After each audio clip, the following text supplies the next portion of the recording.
नमस्कार। जय श्री कृष्णा। राधे राधे। आप देख रहे हैं प्राचीन दिव्य ज्ञान। आप सभी का एक बार फिर से स्वागत है। अब हम सुनेंगे अनंत चतुर्दशी व्रत की कथा। एक बार महाराज युधिष्ठिर ने राजसूय यज्ञ किया। उस समय यज्ञ मंडप का निर्माण सुंदर तो था ही, अद्भुत भी था। वो यज्ञ मंडप इतना मनोरम था कि जल व थल की भिन्नता प्रतीत ही नहीं होती थी। जल में स्थल और स्थल में जल की भांति प्रतीत होता था। बहुत सावधानी करने पर भी बहुत से व्यक्ति उस अद्भुत मंडप में धोखा खा चुके थे। एक बार कहीं से टहलते टहलते दुर्योधन भी उस यज्ञ मंडप में आ पहुंचा। एक तालाब को स्थल समझकर उसमें गिर गया। द्रौपदी ने ये देखकर अंधों की संतान अंधी कहकर उन्हें पुकारा। इससे दुर्योधन का गुस्सा और ज्यादा बढ़ गया। ये बात उसके हृदय में बाण के समान लगी। उसके मन में द्वेष उत्पन्न हो गया और उसने पांडवों से बदला लेने की ठान ली। उसके मस्तिष्क में उस समय अपमान का बदला लेने के लिए विचार उपजने लगे। उसने पांडवों को ध्रुव क्रीड़ा में हराकर उस अपमान का बदला लेना चाहा। उसने पांडवों को जुए में फिर से पराजित कर दिया। पराजित होने पर प्रतिज्ञा अनुसार पांडवों को 12 वर्ष के लिए वनवास भोगना पड़ा। वन में रहते हुए पांडवों ने अनेक कष्ट सहे। एक दिन भगवान श्री कृष्ण जब मिलने आए तब युधिष्ठिर ने उन्हें अपना दुख कहा और दुख दूर करने का उपाय भी पूछा।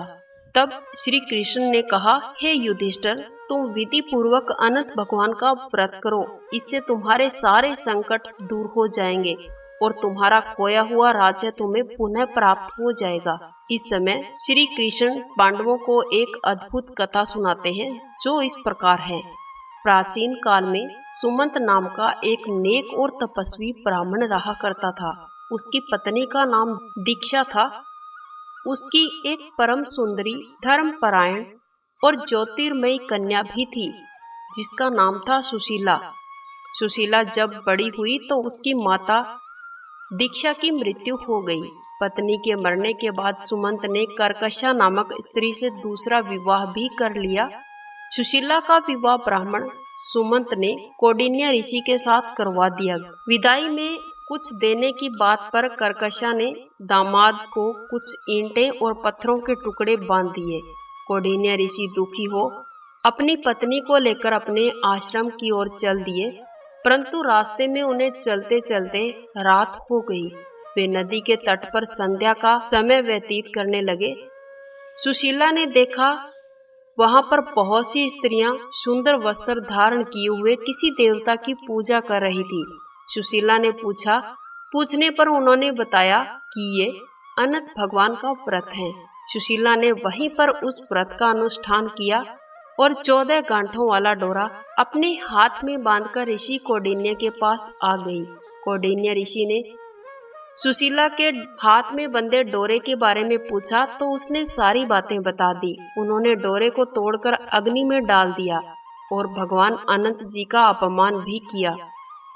इसके फलस्वरूप ऋषि कौंडिन्य दुखी रहने लगे। उनकी सारी संपत्ति नष्ट हो गई। इस दरिद्रता का उन्होंने अपनी पत्नी से कारण पूछा तो सुशीला ने कहा कि आपने अनंत भगवान का अपमान किया है, उनका डोरा जलाया है। पश्चाताप करते हुए ऋषि कौंडिन्य अनंत डोरे की प्राप्ति के लिए वन में चले गए। वन में कई दिनों तक भटकते रहे। निराश होकर एक दिन भूमि पर गिर पड़े। तब अनंत भगवान प्रकट होकर बोले, हे कौंडिन्य ऋषि, तुमने मेरा तिरस्कार किया था, उसी से तुम्हें इतना कष्ट भोगना पड़ रहा है। तुम दुखी हुए, अब तुमने पश्चाताप भी किया है। मैं तुमसे अति प्रसन्न हूँ। अब तुम घर जाकर विधि पूर्वक अनंत का व्रत करना। ये व्रत 14 वर्ष तक करना होगा। इससे तुम्हारा दुख दूर हो जाएगा। तुम धन धान्य से संपन्न हो जाओगे। कौंडिन्य ऋषि ने घर आकर वैसा ही किया और उनके सारे दुख दूर हो गए। श्री कृष्ण की आज्ञा से युधिष्ठिर ने भी अनंत भगवान का व्रत किया, जिसके प्रभाव से पांडव महाभारत के युद्ध में विजयी हुए तथा चिरकाल तक राज्य करते रहे। यह थी आज की अनंत भगवान की कथा। अब हम सुनेंगे बृहस्पतिवार व्रत की कथा। भारतवर्ष में एक प्रतापी और दानी राजा राज्य किया करता था। वो नित्य गरीबों और ब्राह्मणों की सहायता किया करता था। ये बात उसकी रानी को अच्छी नहीं लगी। वो न ही गरीबों को दान देती और न ही पूजा पाठ किया करती। राजा को भी दान देने से मना किया करती थी। एक दिन राजा शिकार खेलने वन गए हुए थे, तब रानी महल में अकेली थी। उसी समय बृहस्पति देव साधु वेश में राजा के महल में आए और भिक्षा के लिए उनके द्वार पर खड़े हो गए। भिक्षा मांगी तो रानी ने भिक्षा देने से इनकार कर दिया और कहा, हे साधु महाराज, मैं तो दान पुण्य से पहले ही तंग आई हुई हूँ। मेरे पति सारा दिन धन लुटाने में तुले रहते हैं। मेरी इच्छा है कि मैं किसी को दान न दूं। हमारा सारा धन नष्ट हो जाए, फिर न रहेगा बांस और न बजेगी बांसुरी। साधु ने कहा, हे देवी, तुम बड़ी विचित्र हो। धन और संतान तो सभी चाहते हैं। पुत्र और लक्ष्मी तो पापी के घर भी होने चाहिए। यदि तुम्हारे पास अधिक धन है तो तुम भूखों को भोजन खिलाओ, प्यासों के लिए प्याऊ बनवाओ, मुसाफिरों के लिए धर्मशालाएं खुलवाओ और जो निर्धन हैं उनको धन दो, कुंवारी कन्याएं हैं उनका विवाह करवाओ। तुम्हारा यश लोक परलोक में फैलेगा। परंतु रानी पर उपदेश का कोई प्रभाव न पड़ा। वो बोली, महाराज, आप मुझे कुछ न समझाएं। मैं ऐसा धन नहीं चाहती जो हर जगह बांटना पड़े। साधु ने उत्तर दिया, यदि तुम्हारी ऐसी इच्छा है तो तथास्तु, तुम ऐसा ही करना। बृहस्पतिवार को पीली मिट्टी से घर लीपकर, अपना सिर धोकर स्नान करना, भट्टी चढ़ाकर कपड़े धोना। ऐसा करते ही आपका सारा धन नष्ट हो जाएगा। इतना कहकर वो साधु महाराज वहां से चला गया। साधु के कहे अनुसार उसने वैसा ही किया। 3 बृहस्पतिवार बीते कि उसकी समस्त धन संपत्ति नष्ट हो गई। भोजन के लिए राजा का परिवार तरसने लगा। एक दिन राजा ने रानी से बोला कि हे रानी, तुम यहीं रहो, मैं दूसरे देश को जाकर आता हूँ, क्योंकि यहाँ पर सभी लोग मुझे जानते हैं, इसलिए मैं कोई छोटा कार्य नहीं कर सकता हूँ। ऐसा कहकर राजा दूसरे देश चला गया। वहाँ जंगल से लकड़ी काटकर लाता और शहर जाकर बेचकर आया करता। इसी तरह से वो अपना जीवन व्यतीत करने लगा। इधर राजा के परदेश जाते ही रानी और दासी दुखी रहने लगी। एक बार जब रानी और दासी को 7 दिन तक बिना भोजन के रहना पड़ा, तो रानी ने अपनी दासी से कहा कि हे दासी, पास ही नगर में मेरी बहन रहती है, वो बड़ी धनवान है। तू उसके पास जा और कुछ धन लेकर आ, ताकि थोड़ा बहुत गुजर बसर हो जाए। दासी रानी की बहन के घर गई। उस दिन गुरुवार था और रानी की बहन उस समय बृहस्पतिवार की कथा सुन रही थी। दासी ने रानी की बहन को अपनी रानी का संदेश दिया, लेकिन रानी की बड़ी बहन ने कोई उत्तर नहीं दिया। जब दासी को रानी की बहन से कोई उत्तर न मिला तो वो बड़ी दुखी हुई और उसे क्रोध भी आया। दासी ने वापस आकर रानी को सारी बात बता दी। सुनकर रानी भी अपने भाग्य को कोसने लगी। उधर रानी की बड़ी बहन ने सोचा कि मेरी बहन की दासी मेरे यहाँ आई थी, परंतु मैं उससे नहीं बोली, इसलिए वो कथा पूरी करके पूजन समाप्त करके अपनी बहन के घर आई और कहने लगी, हे बहन, मैं बृहस्पतिवार का व्रत कर रही थी और कथा सुन रही थी। तुम्हारी दासी मेरे घर आई थी, परंतु जब तक कथा होती है तब तक न तो मैं उठती हूँ और न ही किसी से बोलती हूँ, इसलिए मैं नहीं बोली। कहो, आपकी दासी मेरे घर क्यों गई थी? रानी बोली, हे बहन, तुमसे अब मैं क्या छिपाऊं, हमारे घर में खाने को अन्न तक नहीं है। ऐसा कहते कहते रानी की आंखें भर आई। उसने दासी समेत पिछले 7 दिनों से भूखे रहने की बात अपनी बहन को सुनाई। रानी की बहन बोली, बहन, भगवान बृहस्पति देव सबकी मनोकामना पूर्ण करते हैं। देखो, शायद तुम्हारे घर में भी अनाज रखा हो। पहले तो रानी को विश्वास नहीं हुआ, पर अपनी बहन के आग्रह करने पर अपनी दासी को अंदर भेजा तो सचमुच अनाज का भरा हुआ घड़ा मिला। ये देखकर दासी बड़ी हैरान हुई। दासी रानी से कहने लगी, हे रानी माँ, जब हमको भोजन नहीं मिलता तो हम व्रत ही तो करते हैं, इसलिए क्यों न इनसे व्रत और कथा की विधि ही पूछ लीजिए ताकि आज हम भी बृहस्पतिवार का व्रत कर सकें। तब रानी ने अपनी बहन से बृहस्पतिवार की सारी विधि पूछी।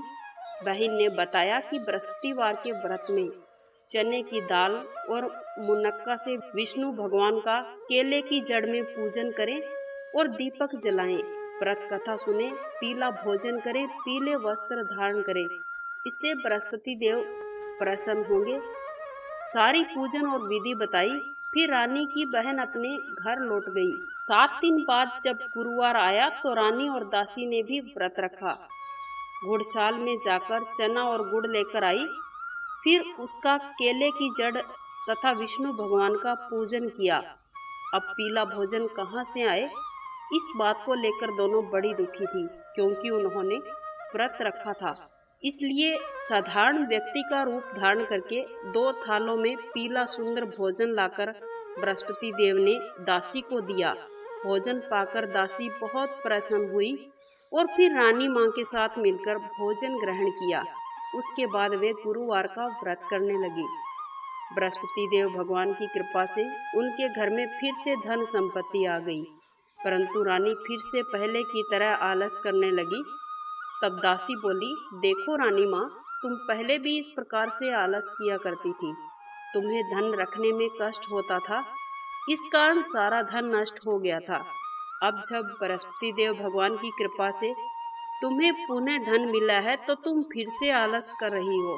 रानी को समझाते हुए दासी कहती है कि बड़ी मुसीबतों के बाद हमने ये धन पाया है, इसलिए आपको दान पुण्य अवश्य ही करना चाहिए। भूखों को भोजन कराना चाहिए और शुभ कार्यों में धन को खर्च करना चाहिए, जिससे तुम्हारा कुल और यश बढ़ेगा, स्वर्ग की प्राप्ति होगी और पितृ प्रसन्न होंगे। दासी की ये बात मानकर रानी अपना धन शुभ कार्यों में खर्च करने लगी, जिससे पूरे नगर में उसका यश फैलने लगा। बृहस्पतिवार व्रत कथा के बाद श्रद्धा के साथ आरती भी की जानी चाहिए। इसके बाद प्रसाद बांटकर उसे ग्रहण करना चाहिए। रानी और दासी हर बृहस्पतिवार को वैसा ही करने लगी। उधर राजा एक दिन दुखी होकर जंगल में एक पेड़ के नीचे आसन लगाकर बैठ गया। वहां अपनी दशा को याद करके व्याकुल होने लगा। बृहस्पतिवार का दिन था।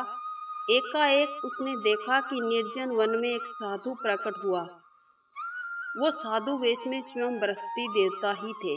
लकड़हारे के सामने आकर बोले, हे लकड़हारे, इस सुनसान जंगल में तू चिंता मग्न होकर क्यों बैठा है? लकड़हारे ने दोनों हाथ जोड़कर प्रणाम किया और उत्तर दिया, हे महाराज, आप सब कुछ जानते हैं, मैं आपको क्या कहूँ। ये कहकर रोने लगा और साधु को अपनी आत्मकथा सुनाई। महात्मा जी ने कहा, तुम्हारी स्त्री ने बृहस्पति भगवान का निरादर किया था, जिस कारण रुष्ट होकर उन्होंने तुम्हारी ये दशा कर दी थी। अब तुम चिंता न करो, मेरे कहने पर चलो तो तुम्हारे सारे कष्ट दूर हो जाएंगे। भगवान पहले से भी अधिक संपत्ति देंगे आपको। तुम बृहस्पतिवार के दिन कथा किया करो। 2 पैसे के चने और मुनक्का लाकर प्रसाद बनाकर लोटे में शक्कर मिलाकर अमृत तैयार करके कथा के पश्चात अपने सारे परिवार और सुनने वाले प्रेमियों को प्रसाद के रूप में खिलाओ। ऐसा करने से भगवान आपकी समस्त मनोकामना पूर्ण करेंगे। साधु के ऐसे वचन सुनकर लकड़हारा बोला, हे प्रभु, मुझे लकड़ी बेचकर इतना पैसा नहीं मिलता है जिससे भोजन के उपरांत कुछ बचा सकूं।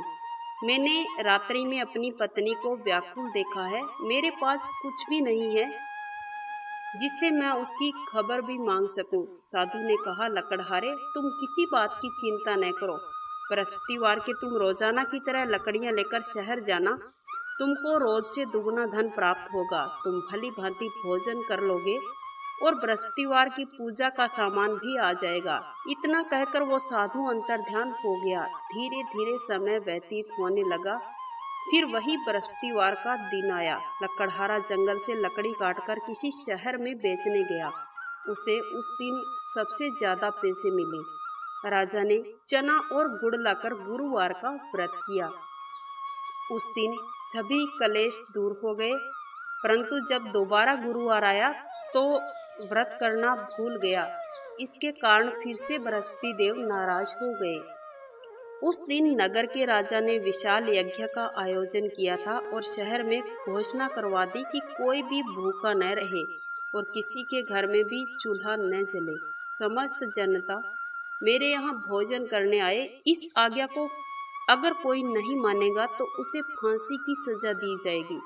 इस कारण इस तरह की घोषणा संपूर्ण नगर में करवा दी गई। राजा की आज्ञा अनुसार शहर के सभी लोग भोजन करने गए, लेकिन लकड़हारा कुछ देर से पहुंचा, इसलिए राजा उसको अपने साथ घर ले गए और घर ले जाकर भोजन करा रहे थे तो रानी की दृष्टि उस खूंटी पर पड़ी जिस पर उसका हार लटका हुआ था। वह वहां दिखाई नहीं दिया तो रानी ने निश्चय किया कि मेरा हार इसी ने चुराया है। फिर सिपाहियों को बुलाकर उसे कारागार में डलवा दिया। जब लकड़हारा कारागार में पड़ गया तो बहुत दुखी होकर विचार करने लगा कि न जाने कौन से पूर्व जन्मों के कर्म मुझे भोगने पड़ रहे हैं, और उसी साधु को फिर से याद करने लगा जो जंगल में मिला था। उसी समय बृहस्पति देव भगवान साधु रूप में फिर से प्रकट हुए और उसकी दशा को देखकर कहने लगे, अरे मूर्ख, तूने बृहस्पति देव की कथा नहीं करी, इस कारण तुझे दुख हुआ है। अब चिंता मत कर, बृहस्पतिवार के दिन कारागार के दरवाजे पर 4 पैसे तुझे पड़े मिलेंगे। उनसे तू बृहस्पति देव की पूजा करना, सारे कष्ट दूर हो जाएंगे। फिर लकड़हारे ने वैसा ही किया। उसी रात्रि को बृहस्पति देव ने उस नगर के राजा को स्वप्न में कहा, हे राजा, तूने जिस आदमी को कारागार में बंद किया है वो निर्दोष है, वो राजा है, उसे छोड़ देना। रानी का हार उस खूंटी पर लटका हुआ आपको वैसा ही मिलेगा। अगर तू ऐसा नहीं करेगा तो मैं तेरे राज्य को नष्ट कर दूंगा। इसी तरह का रात्रि का स्वप्न याद करके राजा प्रातःकाल उठा और खूंटी पर हार देखकर लकड़हारे को बुलाकर क्षमा मांगी। लकड़हारे को योग्य और सुंदर वस्त्र आभूषण देकर विदा किया। बृहस्पति देव की आज्ञा अनुसार लकड़हारा अपने नगर की ओर चल दिया। राजा जब नगर को लौटा तो आश्चर्य हुआ कि नगर में पहले से अधिक बाग बगीचे, कुएं, तालाब, धर्मशालाएं, मंदिर इत्यादि बने हुए हैं। नगर के सब लोग कहने लगे, हे राजा जी, ये आपकी रानी ने बनवाए हैं। उधर रानी को जब राजा के नगर में आने की खबर मिली तो रानी बहुत खुश हुई। उन्होंने दासियों से कहा, देखो, राजा जी हमको कितनी बुरी हालात में छोड़कर गए थे, इसलिए सारी दरवाजे पर जा खड़ी हुई। आज्ञा अनुसार दासी दरवाजे पर खड़ी हो गई। राजा आए तो रानी ने और दासियों ने राजा का स्वागत सत्कार किया और बृहस्पति देव के व्रत के प्रभाव से उनके घर में पहले जैसा धन धान्य हो गया। फिर रानी और राजा ने निश्चय किया कि अब वो हर बृहस्पतिवार व्रत किया करेंगे और हर बृहस्पतिवार व्रत करने लगे और कथा सुनने लगे। फिर एक दिन राजा ने विचार किया कि चलो अपनी बहन के यहाँ चल आते हैं। इस तरह से निश्चय कर राजा घोड़े पर सवार होकर अपनी बहन के यहाँ चले गए। मार्ग में उन्होंने देखा कि कुछ आदमी एक मुर्दे को लेकर जा रहे हैं। राजा ने रोककर कहा, अरे भाइयों, मेरा बृहस्पतिवार का व्रत है, कोई कथा सुन लो। वो बोले, लो, हमारा तो आदमी मर गया है और इसे अपनी कथा की पड़ी है। परंतु कुछ आदमी बोले, अच्छा, कहो, तुम्हारी कथा भी हम सुन लेते हैं। राजा ने दाल निकाली और जब आधी कथा हुई तो मुर्दा हिलने लगा और जब कथा समाप्त हुई तो राम राम करके वो आदमी खड़ा हो गया। आगे मार्ग में उसने एक किसान को खेत में हल चलाता हुआ देखा तो राजा ने उसे देखकर कहा, अरे भाई, मेरा बृहस्पतिवार का व्रत है, कथा सुन लो। किसान बोला, जब तक मैं कथा सुनूंगा तब तक तो मैं सारा खेत जोत डालूंगा, आपकी कथा किसी और को सुनाना। इस तरह से राजा आगे चला गया। राजा के हटते ही बैल पछाड़ खाकर गिर पड़ा। किसान के पेट में बड़ी जोर से दर्द होने लगा। उस समय उसकी माँ रोटी लेकर उसके पास आई।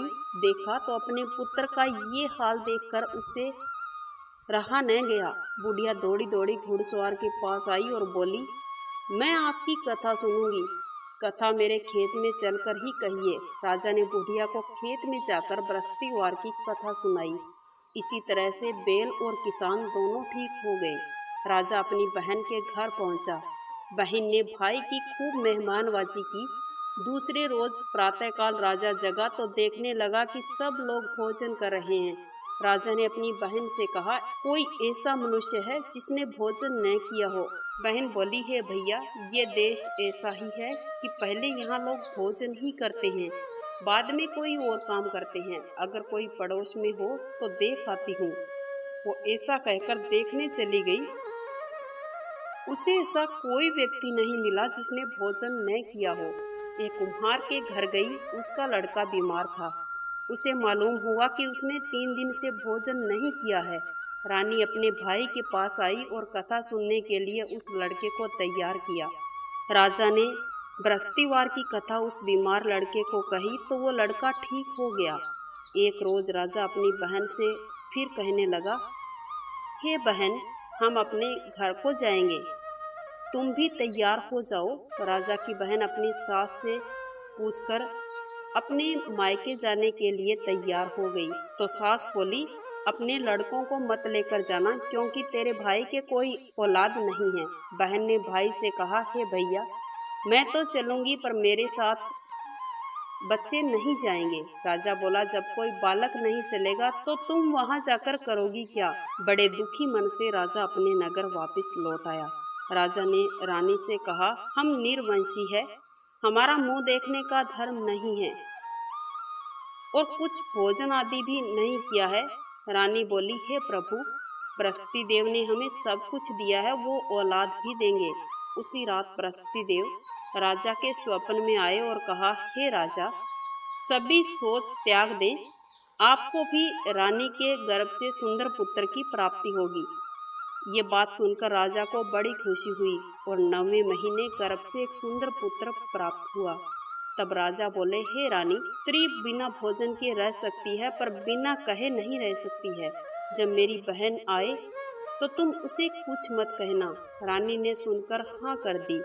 जब राजा की बहन ने ये शुभ समाचार सुना तो वो बहुत खुश हुई और बधाई लेकर अपने भाई के घर आई। तब रानी ने कहा, घोड़ा चढ़कर तो नहीं आई थी, गधा चढ़कर आई है। राजा की बहन बोली, भाभी, मैं इस प्रकार न कहती तो तुम्हें औलाद कैसे मिलती? बृहस्पति देव ही ऐसे हैं, जैसी जिसके मन में कामनाएं हैं वो समस्त कामनाओं की पूर्ति करते हैं। और जो व्यक्ति सद्भावना पूर्वक बृहस्पतिवार का व्रत करता है या कथा सुनता है तो उसके समस्त मनोकामनाओं की पूर्ति होती है और भगवान बृहस्पति देव उसकी सदैव रक्षा करते हैं। बोलिए बृहस्पति देव भगवान की जय। अब हम सुनेंगे विनायक जी की कथा। एक बुढ़िया माई रोज मिट्टी के गणेश जी की पूजा किया करती थी। बेचारी बुढ़िया का गणेश जी रोज का मिट्टी में विलीन हो जाता। उसके घर के सामने सेठ जी का मकान बन रहा था। बुढ़िया माई सेठ जी के घर जाकर कारीगर से बोली कि भाई, मेरे मिट्टी का गणेश जी रोज का मिट्टी में विलीन हो जाता है, आप ऐसा करिए कि मुझे पत्थर का गणेश जी बनाकर दे दीजिए। कारीगर बोले, हे बूढ़ी अम्मा, जितनी देर में तुम्हारे लिए गणेश जी बनाएंगे उतनी देर में तो सेठ जी की पूरी दीवार बन जाएगी। बुढ़िया ये सुनकर बहुत दुखी हुई और अपने घर वापस आ गई। दीवार पूरी करते करते शाम हो गई। दीवार बनने से पहले ही टेढ़ी हो जाती। शाम को सेठ जी घर आए तो पूछा कि आज कुछ काम क्यों नहीं किया। तब मकान बनाने वाले कारीगर बोले कि सामने वाली बुढ़िया आई थी और हमें पत्थर का गणेश जी बनाने को कहा, लेकिन हमने नहीं बनाया, तब से ये दीवार पूरी हो ही नहीं रही है। तब सेठ जी ने बुढ़िया माई के घर जाकर कहा, हे बूढ़ी अम्मा, हमारी दीवार सीधी करवा दो, हम तुम्हें सोने का गणेश जी बनवा कर देंगे। गणेश जी ने यह सुना तो सेठ जी के घर की दीवार एकदम सीधी हो गई। सेठ जी ने बुढ़िया माई को पूजा के लिए सोने का गणेश जी बनवाकर दान दिया। गणेश जी को पाकर बुढ़िया बहुत प्रसन्न हुई। हे गणेश जी महाराज, जैसे आपने सेठ जी और बुढ़िया माई पर कृपा की, वैसे आपकी कथा कहते और सुनते सब पर अपना आशीर्वाद बनाए रखना। बोलिए गणेश जी महाराज की जय। आज का हमारा वीडियो यहीं तक। मुझे उम्मीद है कि आपको ये कहानी जरूर पसंद आई होगी। अगर अच्छी लगी है तो जाते जाते इसे लाइक कीजिएगा, शेयर कीजिएगा। इसके साथ साथ हमारे चैनल को सब्सक्राइब नहीं किया है तो सब्सक्राइब करके बेल आइकन अवश्य प्रेस कर देना, ताकि आने वाले हर एक वीडियो का नोटिफिकेशन आपको सबसे पहले मिल सके।